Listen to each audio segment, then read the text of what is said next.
this nonsensical attempt to interfere in our elections. I don't think that it has any future, this fake news. But in any case, Colombia is our main neighbor, so we are obliged to have good relationship. And I think we have a good relationship even at the time when Uribe and Santos were there with a complete different policies than the one we had with the citizen revolution. Because first, they are our neighbors. We have a huge Colombian diaspora living in Ecuador. We have a lot of trade between those two nations. But the fact that the regional integration is strategic for Ecuador is even in our constitution. We are obliged to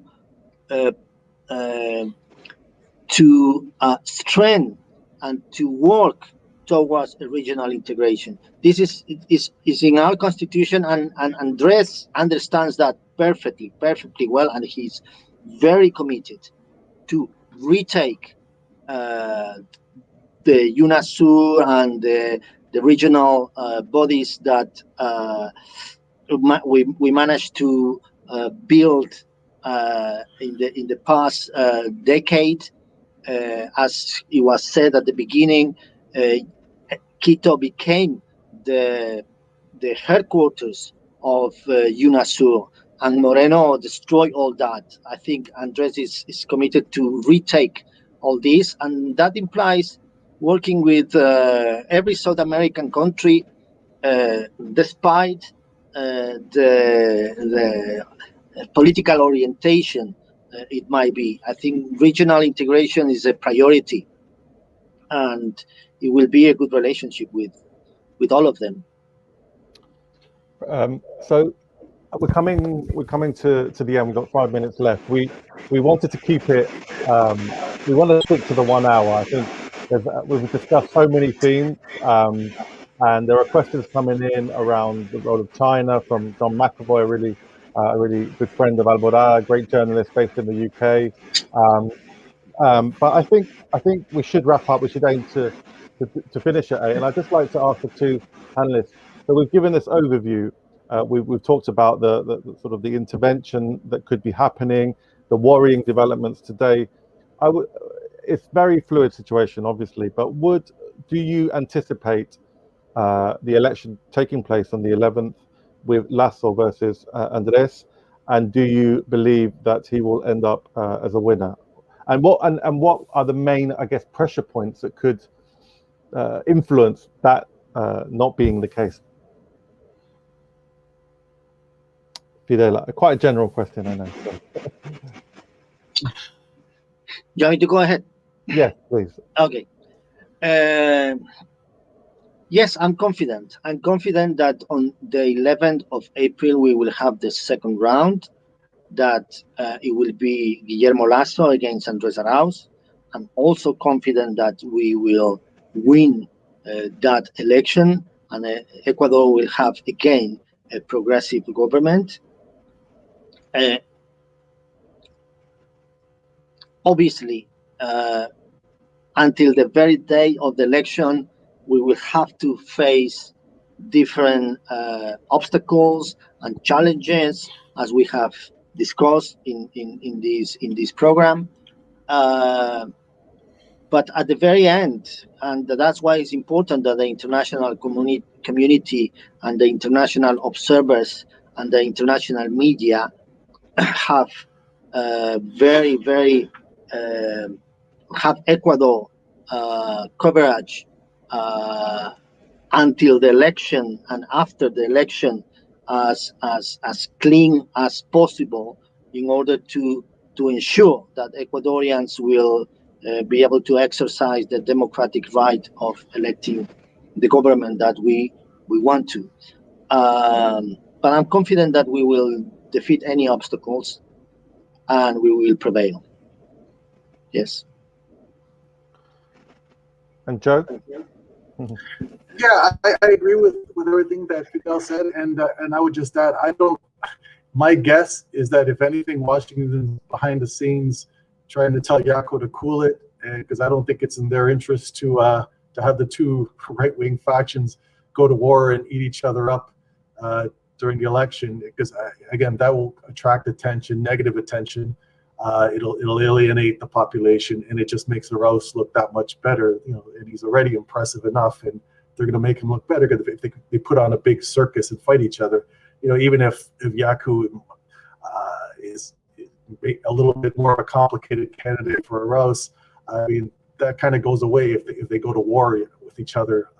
Lasso and Yaku, as they've started to do. I think that cancels out any advantage anyway. So I think it's their advantage to just kind of in an orderly way go to the second round. That said, there are actors like Pablo Celi, deeply shady people who are probably fearful that they're going to face legal repercussions for all the stuff they've pulled for the last 4 years. So they have their own agenda that, although it lines up with Washington, maybe not perfectly. So, like Miguel says, you have to watch it closely because they've shown that they're quite vicious, quite capable of acting very illegally. So, best thing we can do is just keep a close eye and keep raising the alarm about what they're up to. Excellent. Well, it's 8 o'clock, so we're finishing exactly on schedule. So I just want to thank both Joe and Fidel from Alborada. It's been really, really fascinating. It's been really insightful. Personally, I feel quite heartened as by the conversation more than I did at the beginning when I was thinking there's, potentially, a coup underway here. I'm quite excited about the potential for, more regional initiatives again and retomar el hilo, retaking that thread up again and remobilizing there. But like you said, Fidel, it's clear that we've got to keep an eye on what's happening in Ecuador because, there's a lot of dodgy dealings, as I think the term you used at the beginning. So thanks to you both for participating. It's been really fascinating. People who are watching, if you're still there, you can share the event on Facebook and Twitter, so please do, and also keep an eye on our page because we do lots of these events trying to break down what's going on in Latin America and keep you all up to date. So yeah, keep an eye on our pages, and thanks for tuning in and listening, and thanks again to our panelists. Thanks to you both. Thank you. Bye everyone. Thank you. Bye. Bye. Thanks. Bye. Bye.